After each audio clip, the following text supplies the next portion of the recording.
नमस्कार दोस्तों, मैं महेश कुमार ओमनी प्रेजेंट में आप सभी का स्वागत है। दोस्तों, आज जब से महाराष्ट्र इलेक्शन का रिजल्ट आया है तब से कहीं ना कहीं मतलब आपको ये कहीं ना कहीं लग रहा है कि कुछ तो खेल हुआ है। देखो, अगर बीजेपी को या महायुति को 170-180 सीट आती ना तो किसी को भी शक नहीं होता। कांग्रेस को भी नहीं, कांग्रेस तो वैसे भी सोया हुआ है। कांग्रेस से अधिक तो जो कांग्रेस को वोट देने वाले हैं वो जगे हुए हैं।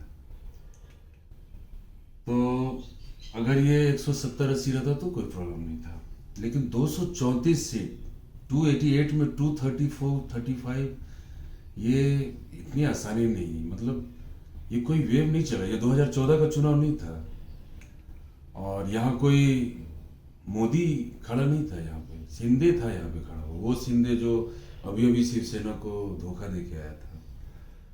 और अजीत पवार, चक्की पीसिंग वही अजीत पवार, वो अजीत पवार शिंदे मिलके 288 में 234-235 सीट लेके आ गए। और शरद पवार जो कि चाणक्य कहा जाता है जिनको महाराष्ट्र में, उनका सीट अगर आप देखोगे तो बेचारा ऐसा लग रहा है कि मरते मरते एक दुख लेके जाएगा वो। मतलब इतनी खराब हालत शरद पवार की हो सकती है ऐसा मैंने कभी नहीं सोचा था। मैं भी लास्ट 10 साल से राजनीति को देख रहा हूँ, समझ रहा हूँ, परख रहा हूँ। तो 2-3 जो है प्रूफ है इस चीज का। अभी उसको मैं तो प्रूफ बोलता हूँ, बट आप उसको किस तरह से लेते हो वो है। कुछ ऐसी जगह है जहां पे कुछ निर्दलीय पार्टी थी जिन्होंने इलेक्शन फाइट किया और उनको एक भी वोट नहीं मिला।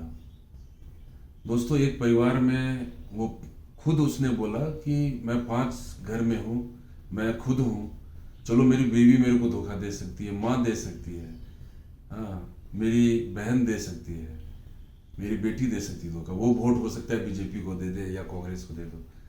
मैं तो इसका गवाह हूं ना, मैंने वोट दिया, वो एक वोट भी वो नहीं मिला मुझे। ये है ईवीएम का खेल। और इसीलिए आज मल्लिकार्जुन खड़गे साहब ने बोला कि ये जो मशीन है ये मोदी जी और शाह जी के घर पे रख दिया जाए। एक तो ये था। दूसरा, कहीं ना कहीं आप अगर देखोगे, जैसे एक नांदेड़ जगह है महाराष्ट्र में, कॉन्स्टिट्यूएंसी है जहां पे एक लोकसभा क्षेत्र है नांदेड़। उसके अंदर अगर आप देखोगे तो 6 विधानसभा सीट को जोड़ के एक लोकसभा बनता है। तो 2024 में वहां पे कांग्रेस जीत गई थी, लेकिन जो जीता था पार्टी, वो जो व्यक्ति कांग्रेस से जीता था उसकी मृत्यु हो गई बीच में, और वहां पे बाई इलेक्शन कराया गया। और फिर उसी व्यक्ति का जो बेटा था, पुत्र था, वो इलेक्शन लड़ा और उसके इलेक्शन लड़ने के बाद पहले तो डिक्लेयर किया गया कि वो हार गया।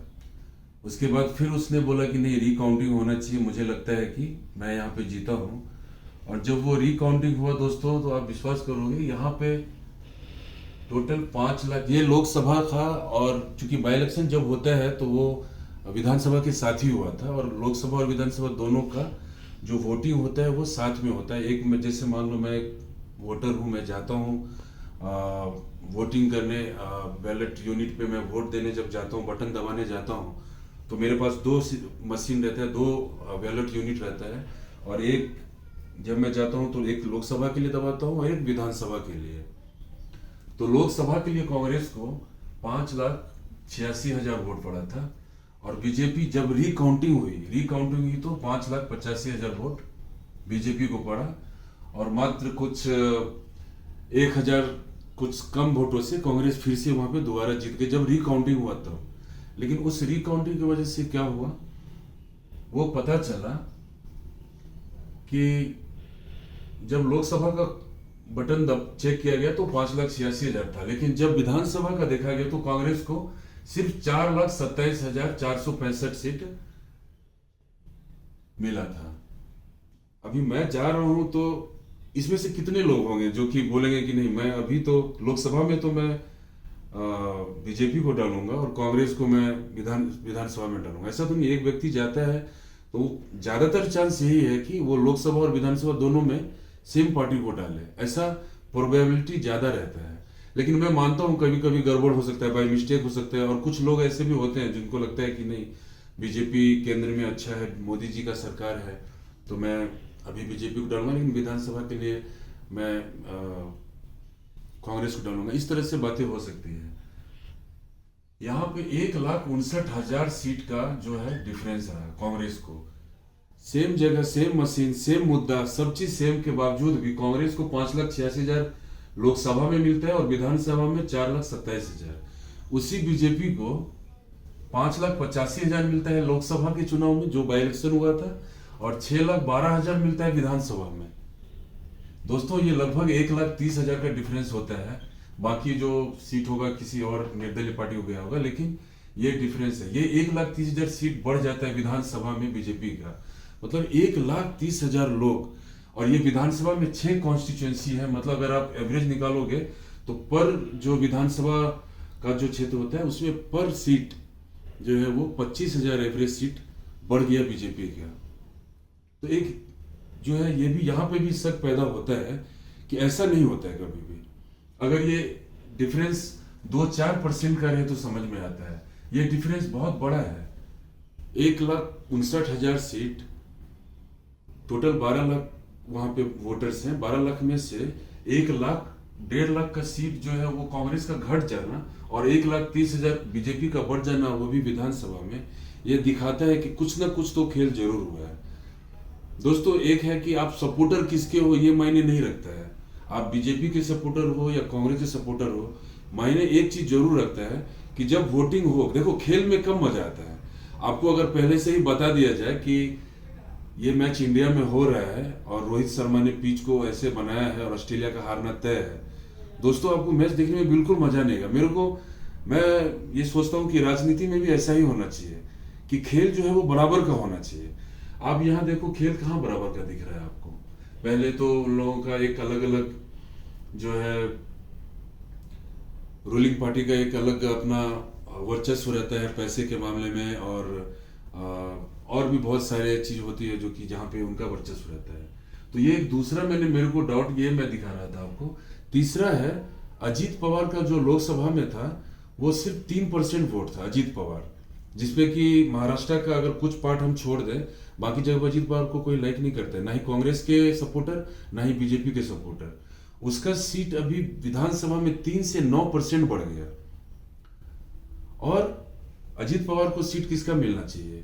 शरद पवार का सीट मिलना चाहिए, वहीं से पार्टी। लेकिन शरद पवार का वोट परसेंटेज नहीं कम हुआ है। कम किसका हुआ है? कांग्रेस का 16% था लोकसभा में, जो घट के 12% हो गया। और सेम शिवसेना उद्धव सरकार जो थी, उद्धव ठाकरे, उसका 14% से घट के 9% हो गया। तो ये दो लोग व्यक्ति का सीट कम होकर अजीत पवार का सीट बढ़ गया 3% ज्यादा। अजीत पवार कोई नरेंद्र मोदी तो नहीं है ना, ऐसा लहर क्या आ गया 4 महीने में कि अजीत पवार का सीट बढ़ के जो है वो 3 से 9% हो जाता है।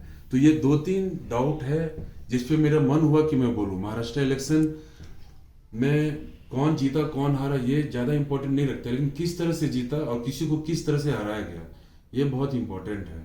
और आप किसी भी पार्टी को, आपको मैं ये जरूर बोलूंगा कि ऐसा एक तरफा मैच नहीं होना चाहिए। मैच जो है फेयर होना चाहिए और सही तरीके से मैच होना चाहिए। दोस्तों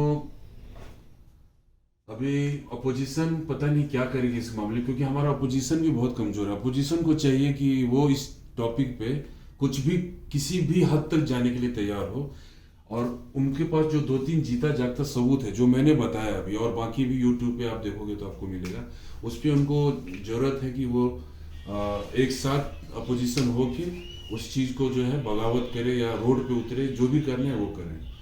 तो ये एक छोटी सी वीडियो थी जो मैं बनाना चाह रहा था महाराष्ट्र इलेक्शन पे।